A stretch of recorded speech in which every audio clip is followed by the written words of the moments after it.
තවත් එක ලස්සන දවසක්. මේ ජනේලයෙන් එහා පැත්තේ තියෙන සුන්දර බිම් කඩ මට හරියට පේන්නේ මගේ හදවතට මතකයන්ට කතා කරන චිත්‍රයක් වගේ. හැමදාම උදේ පාන්දරට මේ අංකල් දකිද්දි මට උදෙන්ම මතක් වෙන්නේ අවුරුදු 2කට කලින් දැකපු මගේ තාත්තව. පාන්දරම නැගිටලා මිදුල අතු ගාලා වල්පැල ගලවන එක තමයි අපේ තාත්තගේ උදේවරුේ රාජකාරිය.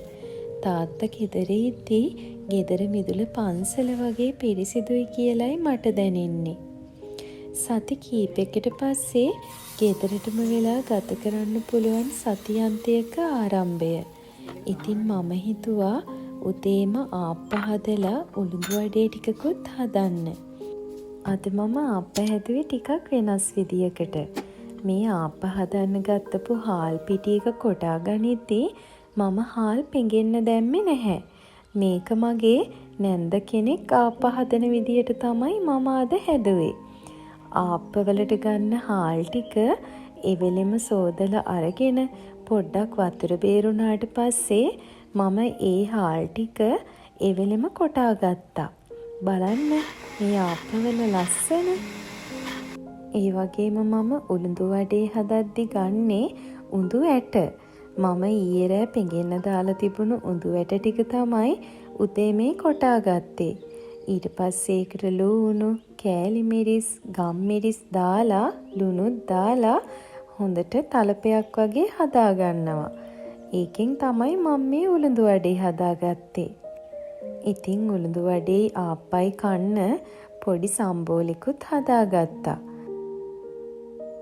ඉතින් මම උදේට කෑම උයන අතරේ මගේ හස්බන්ඩ් මට මේ වගේ පුංචි උදව් කරලා දෙනවා.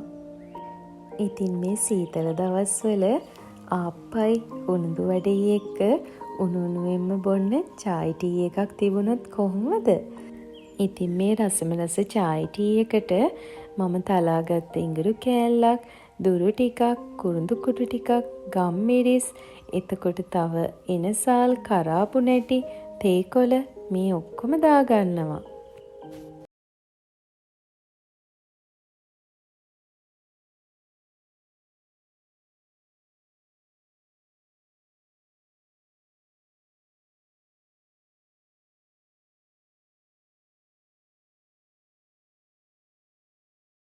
ඉතින් මේ වගේම මේ සතුටින් පිළියෙල කරගත්ත කෑමවල අග්‍රඵලය මං අපේ ලෝතර බුදුරජාණන් වහන්සේට පූජා කරන්නත් අමතක කරේ නැහැ.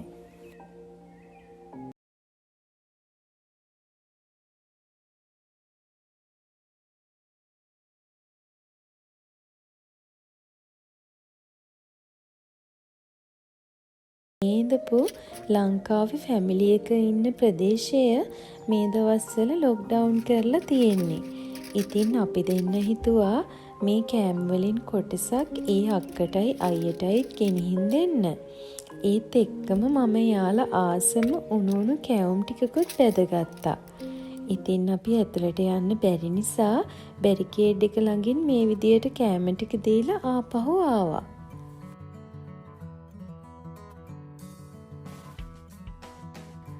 ඉතින් අපි මේ ඉන්න ප්‍රදේශයේ එක පැත්තක් ලොක්ඩවුන් කරලා තිබුණත් අපි ඉන්න පැත්තේ තාමත් සාමාන්‍ය විදියට දෛනික වැඩ කටයුතු කරගෙන යනවා.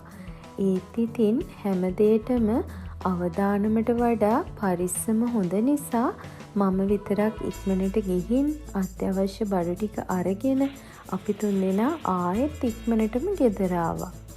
ඉතින් මම දුන්නු කෑම බාරගෙන ඊටත් වඩා රසම රස අක්කා අතින්ම උයපු බත් එකක් අපිට හම්බුණා. ඉතින් අපි ආපු ගමන්ම ඔක්කොම පැත්තකින් තියලා ඒ රස කෑම එක කෑවා. පිට රටක ඉන්නකොට තවත් කෙනෙක් උයපු ලංකාවේ කෑමක් කියන්නෙම දිව්‍ය භෝජනයක් වගේ තමයි. ඉතින් මම අද ලෑස්ති වෙන්නේ ඔයාලට උණු පොරොන්දුවක් ඉෂ්ට කරන්න. මගේ කලින් වීඩියෝ වල මම සුෂී හදනව බලන් ඉඳපු කීප දෙනෙක්ම මගෙන් සුෂී හදන විදිය වීඩියෝ එකකින් කරන්න කියලා ඉල්ලුවා. ඉතින් මම අද ඔයාට සුෂි හදන විදිය කියලා දෙන්න තමයි යන්නේ. ගලවන්නත් පුළුවන්ද? මොකක්ද හදන්නේ? Dress making.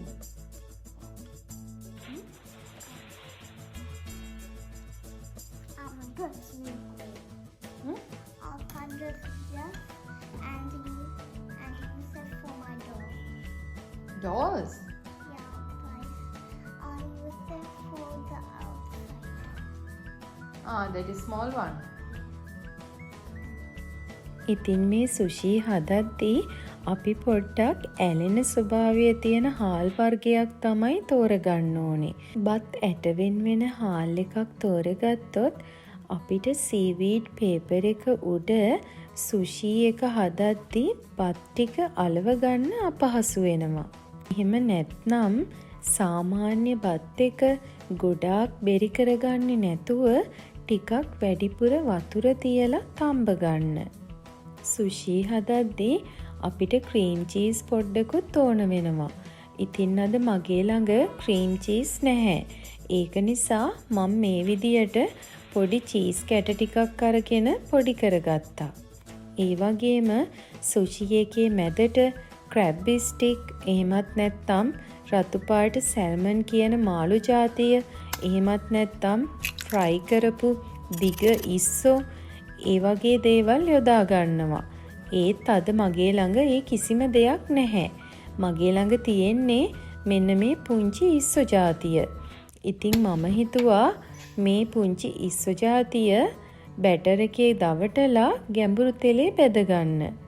ඉතින් මේක බදිනවට වඩා අමාරුනේ සුෂි එක හදනකම් තාත්තිගෙනුයි දූගෙනුයි පරිස්සම් කරගන්න.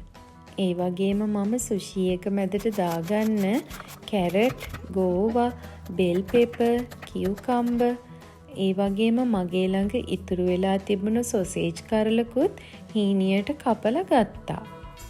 දැන් ඔන්න ඔක්කොම රෙඩි. මගේ බත් එකත් ලෑස්ති. ඉතින් මේ බත් එක තවත් රස වෙන්න හාල් වලින් හදපු විනාකිරි ටිකකට සීනි එකතු කරලා දිය කරලා මේ බත් එකට හොඳට එකතු කරගන්න ඕන. ඒ වගේම පෝෂණ ගුණය වැඩි වෙන්න තලයට ටිකකුත් එකතු කරගන්න පුළුවන්. ඊට පස්සේ සීවීඩ් පේපර් එකක් අරගෙන ඒක උඩින් මේ විදියට ක්‍රීම් චීස් ගාලා ඊට උඩින් බත් එක අතුරලා ඊට උඩින් අපි මේ හීනියට කපාගත්ත හැම දෙයක්ම දිග අතට තියාගෙන යන්න ඕනේ. කැමති නම් මයනීස් ටිකකුත් ඇතුළට දාගන්න. ඊට පස්සේ මේක මෙන්න මේ විදියට රෝල් කරගන්න ඕනේ. ඔයාලා මගේ කලින් වීඩියෝ බැලුවනම් මතක ඇතිනේ. කලින් මට මේ වගේ පටපතුරු ෂීට් එකක් තිබුණේ නැහැ. ඉතින් මම ඒ වෙනුවට පාවිච්චි කරේ ක්ලියර් පොකට් එකක් ඇතුළට දාපු පොඩි කාඩ්බෝඩ් එකක්. ඉතින් අපිට මේ සුෂි රෝල් එක එක රසට එක එක විදියට හදාගන්න පුළුවන්නේ. ඉතින් මම හදපු සුෂි රෝල්ස් 4න් 2ක් මම මේ විදියට රෝල්ස් වගේ බෙදගත්තා. මේ බැටර් එකට මම ගත්තේ හාල් පිටි. ඒකයි මේ බැටර් එක එච්චර ඝනකමට නැත්තේ. ඔයාලට පුළුවන් තව ටිකක් ඝනකමට ඕනේ නම් පාන් පිටි වලින් බැටර් එක හදාගන්න. ඉතින් දැන් අපි මේ යන්නේ අපි හදපු සුෂි නේලිගේ යාළුවොත් එක්ක ෂෙයා කරගන්න. ඉතින් මේ සුෂි රෝල්ස් කනකොට ඩිපින් එක විදියට පාවිච්චි කරන්නේ සෝයි සෝස්. ඉතින් මේ සෝයි සෝස් එක ටිකක් සැරට හදාගන්න ඕනේ වුණාම ඒකට වසාබි කියලා ජාතියක් එකතු කරන්න ජපානයේ අය පුරුදු වෙලා තියෙනවා.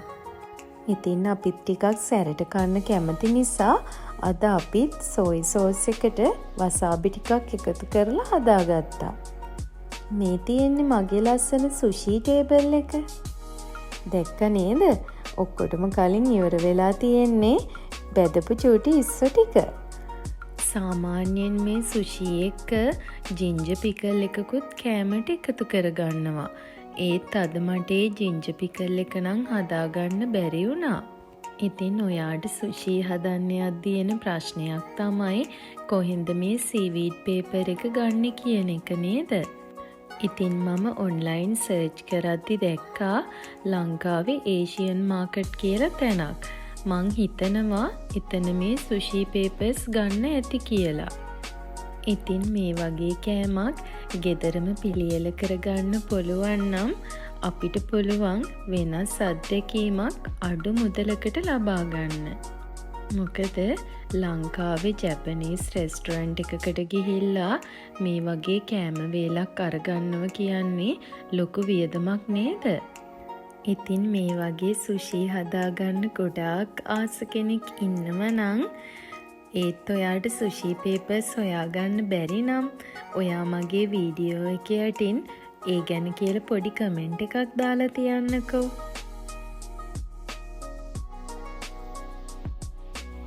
ඉතින් මේ තියෙන්නේ මම හදාගත්තු රසම රස වටලප්පන් එක.